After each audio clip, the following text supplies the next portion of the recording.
Министерката за внатрешни работи Гордана Јанкуловска денеска информираше дека во вчерашните протести полицијата привела 30 граѓани, од кои двајца малолетници кои подоцна биле ослободени.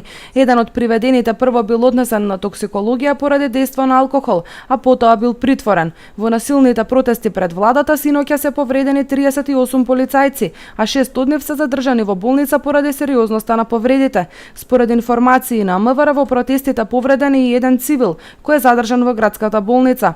Покрај нападот на полицајците со шипки, бекатон, плочи и други тврди предмети, демолирани се и полициски автомобили и запалени се контејнери, а причината е голема материјална штета.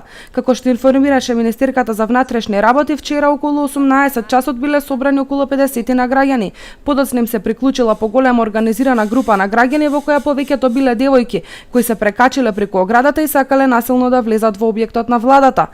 Во времето помеѓу 18:30 до 19:30 часот, од страна на групата граѓани што се наоѓава на скалите, беа иницирани повеќе насилни инциденти и повеќе нарушувања на јавниот ред и мир.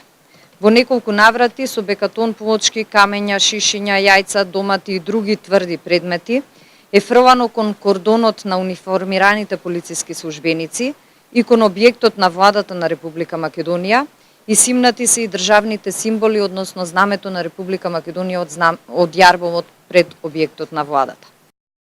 Оштетени се 7 службени возила, 22 полициски штитови, 5 шлемови и дел од техничка опрема.